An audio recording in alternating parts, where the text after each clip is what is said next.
I should have known something was wrong when my mother-in-law, Barbara, insisted on helping us bring in the presents. My daughter Emma had spent 3 months creating personalized gifts for all 23 family members attending the big 60th birthday celebration. At 12 years old, she had poured her heart into each creation, determined to make her grandmother's birthday special.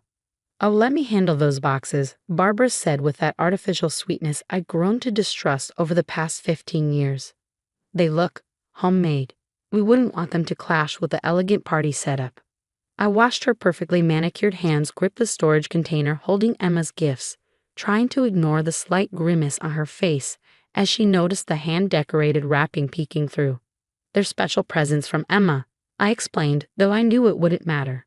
"She's been working on them since summer." Barbara's tight smile didn't reach her eyes. "How creative. I'll just put these somewhere safe until it's time to open gifts." That should have been my first warning sign. In the decade I'd been married to her son David, Barbara had never voluntarily helped with anything that didn't directly enhance her image as the perfect society matron. The party venue was exactly what you'd expect from Barbara Matthews: crystal chandeliers, imported flowers, and a guest list that read like a who's who of local society. Never mind that half these people barely spoke to her outside of charity functions. Image was everything in Barbara's world. Emma tugged at my sleeve as we watched her grandmother disappear with her gifts. "Mom, should I show Grandma which present is hers first? I made her something extra special." My heart ached looking at my daughter's hopeful face. Emma had inherited her father's optimistic nature, always believing the best in people. Even after years of subtle dismissals and forgotten dance recitals, she still tried so hard to win her grandmother's approval. "Let's get settled first, honey," I said, guiding her toward the family tables. "Grandma's busy greeting guests right now." The next hour passed in a blur of forced small talk and barely concealed judgment. Barbara's friends excelled at delivering compliments that felt like paper cuts. "Oh, Emma's in public school. How brave of you to make that choice."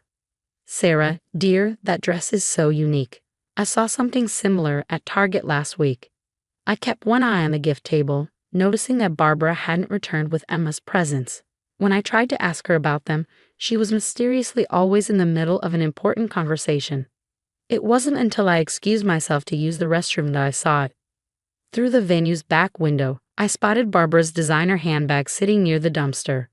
Something colorful caught my eye, a corner of familiar wrapping paper peeking out of the industrial trash bin. My hands shook as I rushed outside. There, among coffee grounds and wilted flowers, lay Emma's carefully crafted presents. 3 months of work, tossed away like garbage before anyone could even see them. The hand-painted photo frame she'd made for her Uncle Tom. The carefully knitted scarf for her cousin Sarah. The special memory book she created for Barbara herself, filled with family photos and handwritten stories. I pulled out my phone and started documenting everything, my hands trembling with rage. As I photographed the discarded gifts, a memory surfaced. Last week's conversation I'd overheard between Barbara and her country club friends, accidentally captured on my phone when I was recording Emma's choir practice. "Can you imagine?" Barbara's voice had dripped with disdain. "My son married a kindergarten teacher, and now my granddaughter is turning out just as common. Always making things instead of buying proper presents like civilized people." I hadn't confronted her then, trying to keep the peace for David's sake. But standing there, looking at my daughter's destroyed hard work, something snapped inside me. Back inside, I found Emma demonstrating her latest dance routine to her cousins, blissfully unaware of her grandmother's betrayal.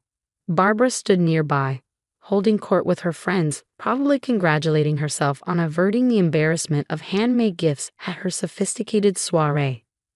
"Mom," Emma waved me over excitedly. "Is it time for presents yet? I can't wait to show everyone what I made." The room suddenly felt very small.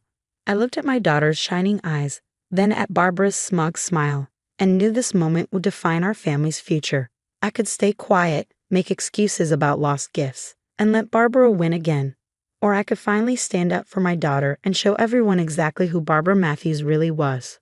"Actually, sweetie," I said, loud enough for nearby guests to hear, "I need to talk to Grandma about your presents. I just found something very interesting in the dumpster outside." Barbara's perfectly painted face went pale. "Sarah, dear," she cut in quickly, Perhaps we should discuss this privately. I pulled out my phone, opening the photo gallery. Oh no, Barbara.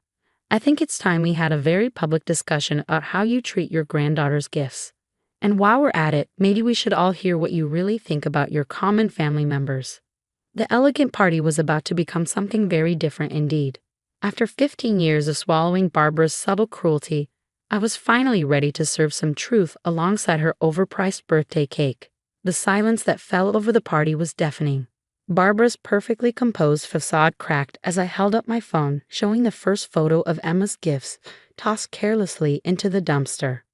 Would anyone like to see what a 60-year-old woman does with presents made by her 12-year-old granddaughter? I swiped through the photos slowly, making sure everyone could see. Here's the hand-painted jewelry box Emma made for Aunt Susan. Oh, and look, the family recipe book she spent weeks copying and illustrating for Cousin Beth. Sarah, David appeared at my side, his voice low. What's going on? Before I could answer, Barbara launched into damage control mode. Oh, there must be some misunderstanding. She forced a laugh that sounded like breaking glass. I was simply reorganizing the gifts. You know how cluttered these parties can get. In the dumpster, Mom? David's voice had an edge I'd never heard before. You're reorganizing gifts in the dumpster. Emma pushed through the crowd, her face falling as she saw the photos on my phone. Those are my presents. Her voice was small, confused. Grandma, why are they in the trash? Barbara's eyes darted around the room, taking in the horrified expressions of her carefully cultivated social circle. Emma, darling, it's not what it looks like. I was going to? Going to what? I cut her off, pulling up the video on my phone. Pretend they got lost? Like you pretended to be busy every time Emma had a school performance. Or maybe you'd like to explain what you meant when you told your friends about your common family members. The color drained from Barbara's face as her own voice filled the room. Did you see what she brought to the Easter brunch? Homemade cookies, on my antique serving plates. I swear, that girl has no understanding of proper society. Just like her mother. No class, no breeding. Turn that off. Barbara lunged for my phone, but David stepped between us. No, Mom, his voice was steel. I think we all need to hear this. I've spent years making excuses for how you treat my wife and daughter. Not anymore. Emma's eyes filled with tears. You really hate my presents that much, Grandma. The party guests shifted uncomfortably, watching the perfect Matthews family image shatter. Barbara's sister Carol stepped forward, picking up one of the photos from my phone screen. Barb, this is beautiful work, she said, examining the image of Emma's handmade photo album. How could you throw this away? She's your granddaughter. You don't understand. Barbara's voice rose hysterically. I have a reputation to maintain. What would people think, having handmade gifts at a sophisticated event like this? We think, one of her country club friends spoke up, that you just threw away something more valuable than anything in this overpriced party. David walked to the dumpster and began carefully retrieving Emma's gifts, dignity be damned. His perfectly pressed suit got stained with coffee grounds as he rescued each handmade treasure. Mom, he said when he returned, setting the salvaged presents on the main table, every time I convinced Sarah to give you another chance, she told me people don't change unless they have to. I didn't want to believe my own mother could be so cruel. Cruel? Barbara's voice cracked. Everything I do is to maintain our family's social standing. These tacky handmade things are worth more than every piece of designer garbage you own. I finished for her. Emma, honey, would you like to show everyone what you made? My daughter hesitated, looking at the rescued gifts. They're all dirty now. They're perfect, David said firmly, pulling out the memory book Emma had made for Barbara. Just like you. As Emma began showing her cousins the careful details of each gift, explaining the thought behind every choice, I watched Barbara's carefully constructed world crumble. Her society friends whispered and gathered their belongings, making polite excuses to leave early. You've ruined everything, Barbara hissed at me, mascara tracking down her cheeks. Years of social standing, destroyed because you had to make a scene. No, Mom, David said quietly. You ruined it. Every time you chose your image over your family, every time you made my daughter feel less than perfect, every time you treated my wife like she wasn't good enough. The party dissolved into awkward departures and hushed conversations. Barbara's sister Carol stayed, helping Emma clean her salvaged gifts and listening intently as my daughter explained each one's significance. As the room emptied, Barbara stood alone by her elaborate birthday cake, everything she valued slipping away with each departing guest. Her perfectly planned party had become the talk of her social circle, but not in the way she'd intended. "I think it's time we left," David announced, gathering Emma's presents. "Mom, when you're ready to apologize, really apologize. You know where to find us." 3 weeks passed after the party disaster. 3 weeks of silence from Barbara, though the family grapevine buzzed with updates. She canceled her country club membership, stopped attending her weekly bridge games, and hadn't been seen at her usual salon appointments. Then, on a quiet Sunday morning, a small package arrived at our door. Inside was a faded cardboard box, its corners soft with age. On top lay a handwritten note in Barbara's elegant script. "I found these in my attic. I think I finally understand. May I come over to talk?" The box contained handmade gifts, dozens of them. Birthday cards with wobbly letters, painted rocks, macaroni art, and a particularly memorable attempt at a clay ashtray. All made by David as a child, each one carefully preserved by a younger Barbara who once knew the value of a child's love. "Mom," Emma called from the kitchen, where she was still creating despite everything. "Someone's at the door." Barbara stood on our porch, looking smaller somehow without her designer clothes and perfect makeup. She carried a large shopping bag and couldn't quite meet my eyes.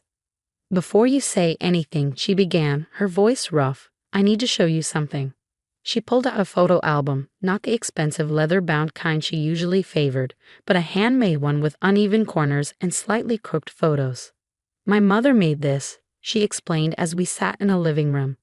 "I found it the same day I found David's old gifts. I've spent weeks looking at it, remembering how proud I was to give her those terribly made presents, how she displayed every single one." Emma joined us, carefully keeping her distance from her grandmother.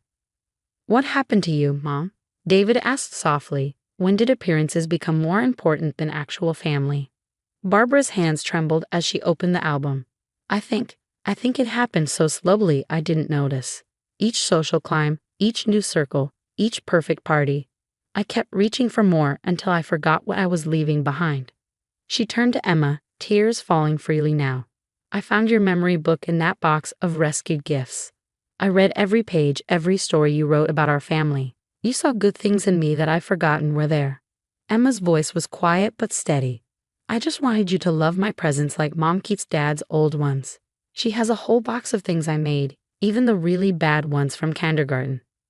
"I have a box like that too," Barbara admitted. "I just buried it, along with a lot of other things I shouldn't have forgotten."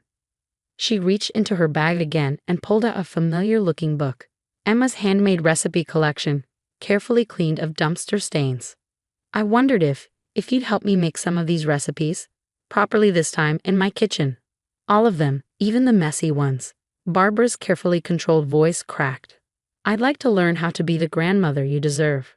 David took my hand, squeezing it gently as we watched Emma consider her grandmother's offer. "Will you still care what your friends think?" Emma asked bluntly. Barbara shook her head. "I've lost most of them anyway. Turns out, when you build relationships on appearances, they disappear as soon as your image cracks." She smiled sadly. "But family, real family, stays even when you're at your worst. At least I hope they do." Emma studied her grandmother's face for a long moment. Then she stood up and left the room without a word.